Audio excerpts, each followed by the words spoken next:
Last October, I embarked on Virgin Voyages' third ship, the beautiful Resilient Lady, for a wonderful 46-night journey from Athens to Sydney. On her inaugural trip to Australia, the voyage included visits to amazing port cities and countries such as Egypt, India, the United Arab Emirates, and Singapore, just to name a few. Even though excited, I won't deny that I was a little hesitant about boarding a ship for a company that I never sailed on before, especially for such a long trip. And some of my main concerns were about my cabin. I had seen a few videos about the cabins on board the ships in the fleet, and wasn't sure if the modern and very unusual approach to the accommodations on board would be for me or not. Would one of these cabins be comfortable enough for such a long trip? Are the cabins too plain? Will I like the way it is set up? These were just some of the questions I had in mind. But if you are in the same boat as I was, fear not. In this video, I will share all the details about my cabin on board Resilient Lady. I hope this information will help to decide if the ship's a good fit for your next cruise voyage. And if you're curious about how this voyage on board Resilient Lady went, don't worry. I'm working on several videos filled with tips and interesting facts about the ship and all the ports we visited during my 46 nights adventure on board Resilient Lady. So be sure to subscribe to the channel and hit the bell to receive notifications for new videos. But now, join me to explore cabin H190Z on board the super modern Virgin Voyages Resilient Lady.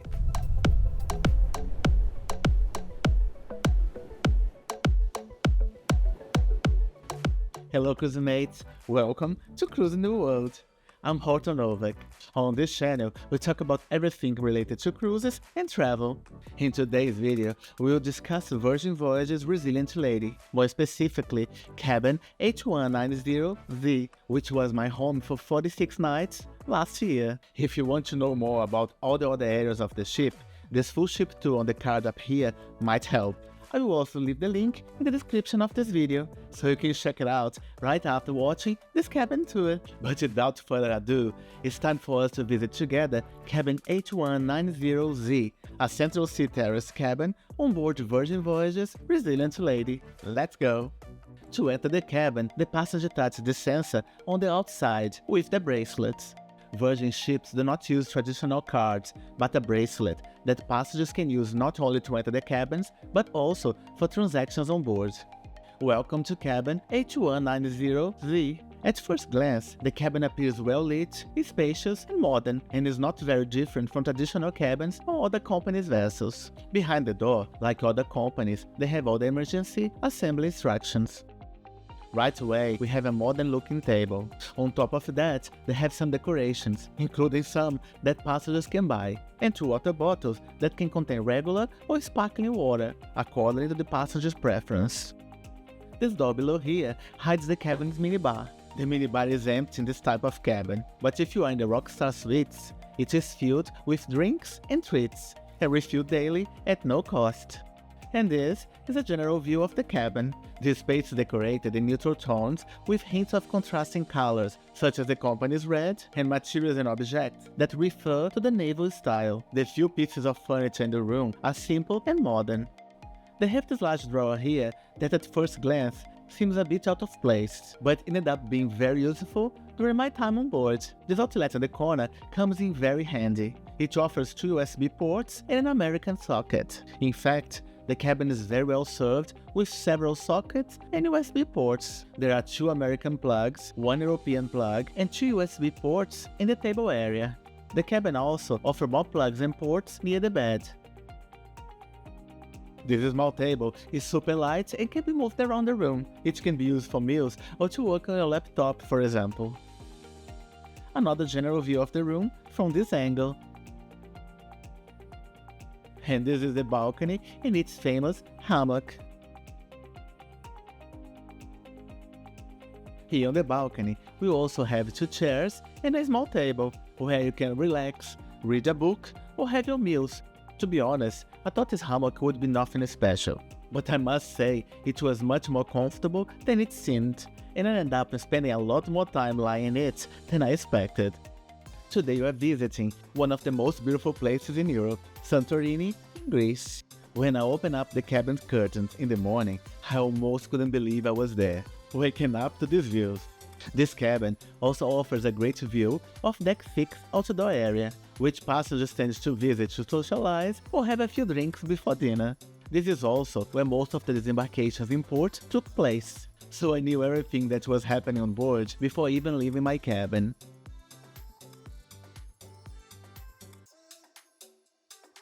One of the biggest differences on board Virgin Voyages ships, compared with traditional lines, is that passengers will find a tablet like this one in all cabins. All the features and controls of this cabin can be accessed using the device. With it, passengers can control the cabin's temperature and lighting, open and close the curtains, and even control the TV and its programming, which on Virgin Voyages ships is very similar to what we find on the plane's fleet, with a vast selection of TV programs and movies, including the latest movie releases, and unlike other cruise lines, everything is included in your package.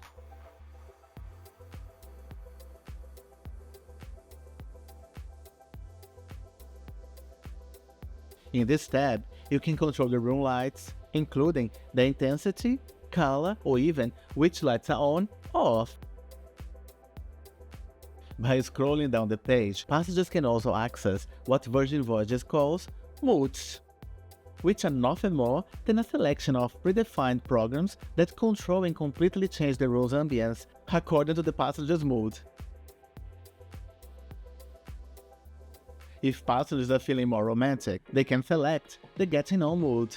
Look at the transformation. If you want to take photos and selfies in the cabin, you can use the photo shoot mode. If you are aiming to relax, you can activate the Zen mode. The Hangover mode for those days when you had a little too much to drink at the ship's bars. The Pumped Up mode to give you energy. And even a Cinema mode to watch your movies in style. You can also randomly change the colors and intensity of the lights using the tablet's controls. Here's the list of movies. As soon as the passenger selects a movie or show, the TV turns on, the curtains close automatically, and the lights in the room can change to cinema mode, or not, according to your preferences.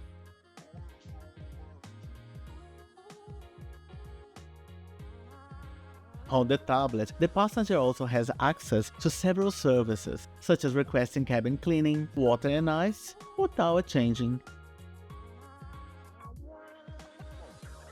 One note here, it's a good idea to have a basic understanding of how to use a tablet or smartphone before boarding a Virgin Voyages ship. I was on board for a long repositioning voyage on the Resilient Lady. Because of this, many of the passengers on board were retired, most of them traveling for the first time on a Virgin Voyages ship. In general, they hated or had problems using the electronic systems on board, which generated many complaints and long lines at the guest services area during all stages of the trip.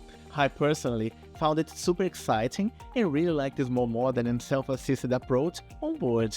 Still, I understand how this electronic approach can be problematic for passengers who are not used to or do not like dealing with digital devices and computers. If this is your case, you'll probably enjoy a cruise voyage on a more traditional cruise line rather than Virgin Voyages.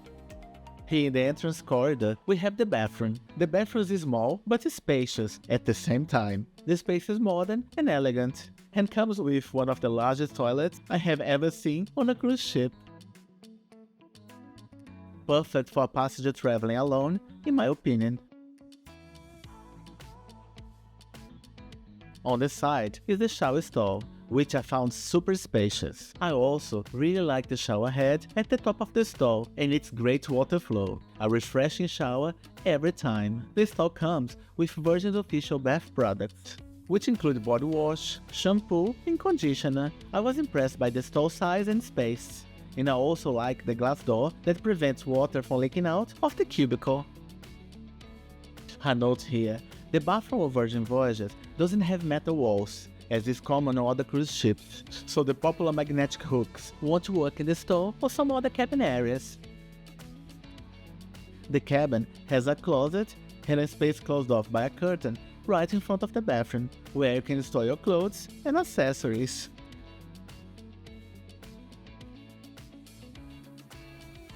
Basically, this area has a shelf here at the top.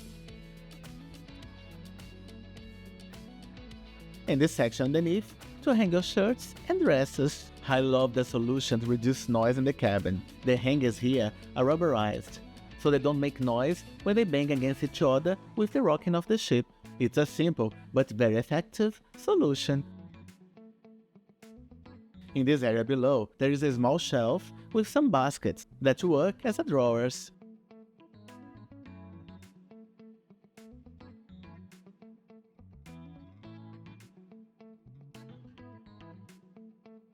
Next to it, there is free space to store shoes or even suitcases.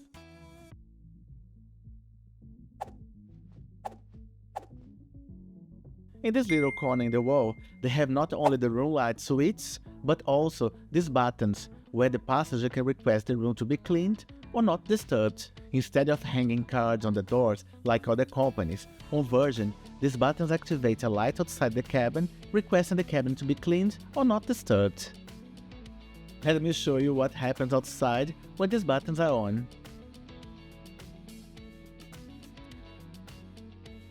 Blue, you request to have your cabin cleaned. And red, please do not disturb. Modern, right? One thing that may seem strange, especially if you're a frequent cruiser of all the cruise lines, is the addition of the letter Z to the end of this cabin number, right? On Virgin Voyages ships, the cabin numbers on both sides of the vessel are the same, with no difference between even and odd numbers, as is common on other cruise lines.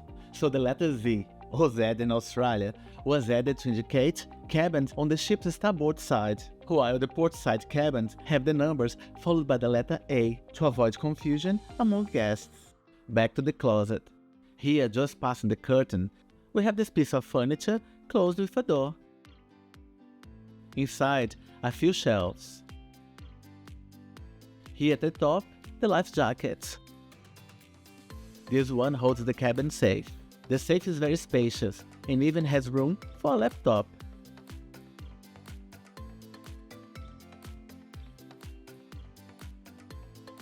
There are 4 super spacious drawers down here, so you won't have any troubles storing your belongings during your voyage. There is also more extra space for shoes or smaller bags at the bottom. On the inside of the wardrobe door is a full-length mirror for a fine outfit check before leaving the cabin. So, what did you think of cabin 8910Z on board Virgin Voyages Resilient Lady? Would you travel in a cabin of this type, or is not the right cabin for you? Let me know your thoughts in the comment section below. I would love to hear your opinion or answer your questions. And if you want to know more about the beautiful Resilient Lady, I think you'll like this playlist with more videos about the ship. Happy and safe travels. See you in the next video.